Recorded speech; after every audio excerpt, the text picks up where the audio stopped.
Rehan says that building strength as a Muslim is pointless because we shouldn't care about our body that much. Yet he continues to eat junk food, hardly do any exercise, and he wastes hours of his time just watching mindless content.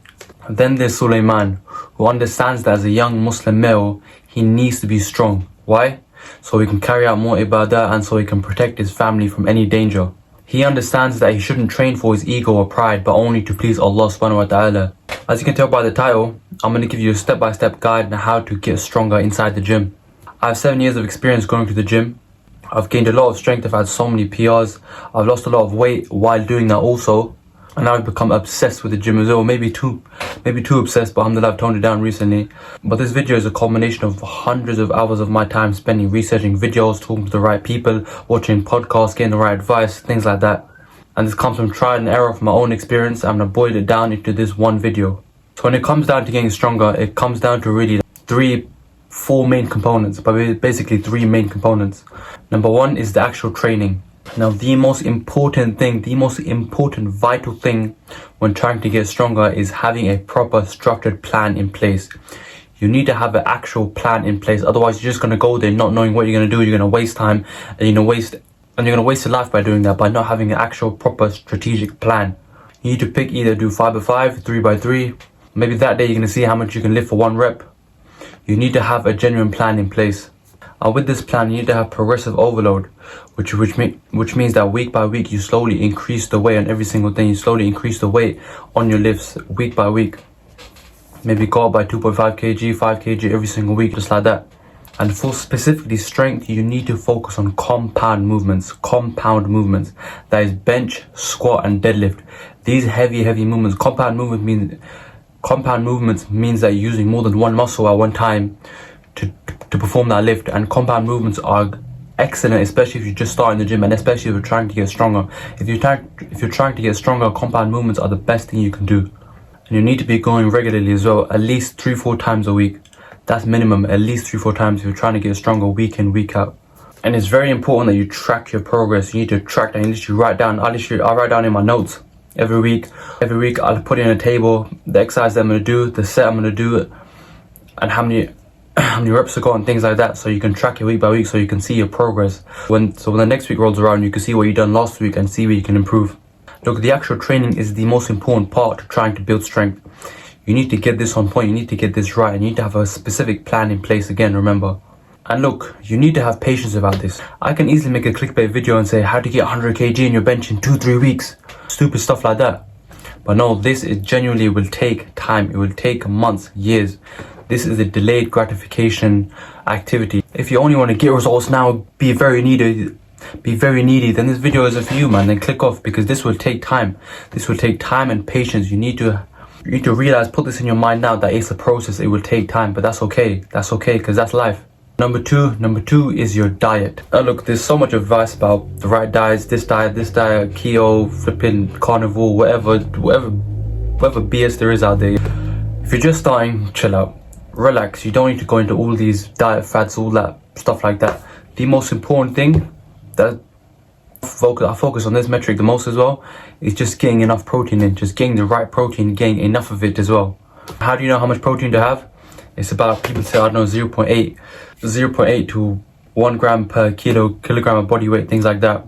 You can play around with the metrics, because once you start eating protein, you'll realize maybe you're taking too much, maybe you're taking too less. You can tinker it here and there. It just depends specifically on your body. There's no real set amount. It just depends on you and your body.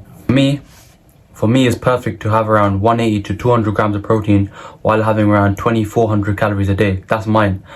I know that if I have a little bit less, it's okay, because I still feel the difference. But if I have maybe more than 200, I feel bloated, I start getting more spots. My skin reacts to it in a bad way as well. That's why I keep around that. That's why I keep around that level for me specifically. And look, my advice is to count your calories. I know a lot of people say you don't have to count your calories and all this and all that, but the only reason why you should count your calories is because over a long period of time, when you start counting your calories, it'll become normal to you. You'll see food and you realize how much calories are in there. And you'll actually understand how much rubbish, how much waste, how much garbage you're actually eating, and how much sugar and how much meaningless calories you're consuming. And you'll finally see food as fuel instead of using it as a dopamine hit to try and feel good. You'll start eating food just for the purpose of trying to fuel yourself. to recover, to get energy, things like that. Look, the same with lifting weights is the same with diet. Progressive overload on it. Don't start off straight away having 200 grams of protein a day, because you're not going to be able to stick to that. Start off with maybe starting with 120 this day, and then next week maybe 140, things like that. Gradually get it up. Then it's easier to maintain as well. Coffee break. Now, how do you figure out how many calories you need? There's so many calorie calculators online. You just put your specific height and weight in and things like that. It'll give you a rough estimate, and then use the estimate to start, and then as you eat those calories throughout the week, you'll realize maybe you're eating too less, too much. You could tinker here and there. It depends on your body specifically. Again, it's very subjective upon you as an individual. Look, if you're a beginner, I want to reiterate this. If you're a beginner, don't get too caught up in calories, macros, things like that. If you're a pure beginner, just focus on if your goal is to build muscle, if your goal is to get stronger, then just focus on just getting a little bit more protein in. And 2 easy ways to get protein in. I don't care if people say they're bad for you, this, that, I don't care, they work. 2 easy ways to get protein in is the Allah protein yogurt. They have it in Tesco, Sainsbury's, wherever. That's 20 grams a pop. It's literally here. I just literally had it. This Allah, I'm not flipping sponsored by any of this BS, but this is an easy way to get protein. 20 grams, literally that. And buy protein shake as well. I buy the Optimum Nutrition Gold Standard Whey one, the double rich chocolate flavor. It's online, you could buy it. Now, 1 scoop is about, I think it's 116 calories and 24 grams a scoop of protein a scoop. That's very good. That's an easy way. That's an easy way to get 44 grams of protein right there. It's a very easy way to consume it. You can takes you a few minutes, boom, you just have it. Those are 2 very easy ways to consume protein. One go-to meal to get a lot of protein is chicken and rice. I know a lot of people say that, but you don't have to make it look. If you're watching this, there's a chance that you're probably Muslim, so you're probably the Asian, Middle Eastern, something like that. Add spices to your chicken, bro. Don't be afraid. Add spices to your chicken, add spices to your rice, make it taste nice. Then it won't be as bland, and you can eat that almost every day. That's what I do. Let's just buy the chicken. I buy it, I wash it, season it, chuck it in the air fryer. Air fryer takes about 10-15 minutes, if that. I use the low fat, I use the 1 calorie oil, boom, and it's done. And rice isn't hard to make as well. You just literally look online, you can find a way to do it. Chicken and rice is an easy meal to make. It's quick, it's easy, it'll get you. It's good quality food as well. And it's a lot of protein as well. And one thing, don't just eat rubbish. Just think about what you're eating. Look, don't fixate too much on what you're eating. Don't fixate too much on it, but realize what is bad for you, what is good for you, and don't have too much sugar and things like that, because that could be very detrimental for you as well. And to make eating easier for you as well, eat at the same time every single day, so it becomes a habit. For me specifically, I'll have my first big meal around 2 p.m. 3 p.m. every single day, so I know around that time after Dhuhr, boom, my first big meal of the day. My body gets used to it now. I know just naturally, I'll be hungry at that time naturally now. This makes things easier as well, having a habit, having a routine like that. And one last important thing about diet as well is drinking enough water. You have to be drinking enough water, at least I think 2 liters minimum.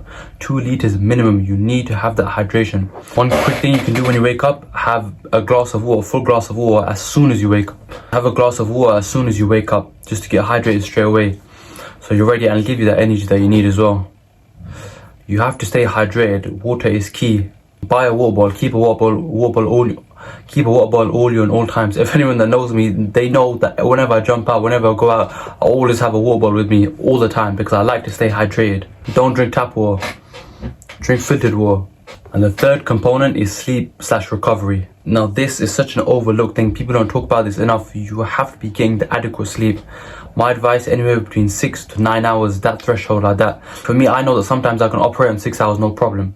For some people, they might need 7-8 hours. So that, again, sleep is highly subjective on your body as well. Don't get it twisted. There's not one set specific sleep for everyone. Depends on your body. Recovery is optimal. Recovery is crucial for strength building. Your body needs that time, especially if you're trying to train for strength. You need that time to rest and recover, so your body can heal. And grow.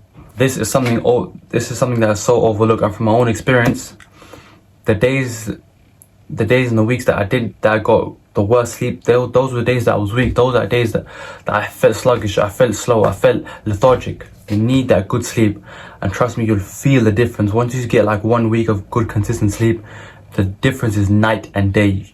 It changes your life genuinely. Make sleep an absolute priority inside your life. And one bonus component, I guess you could say, is supplements. Now, look, in my opinion, there are some supplements that are good for you. I used to take zinc, magnesium, things like that. They would go to my sleep, they would go to my recovery. But in my personal opinion, I've taken a load of test boosters, things like that.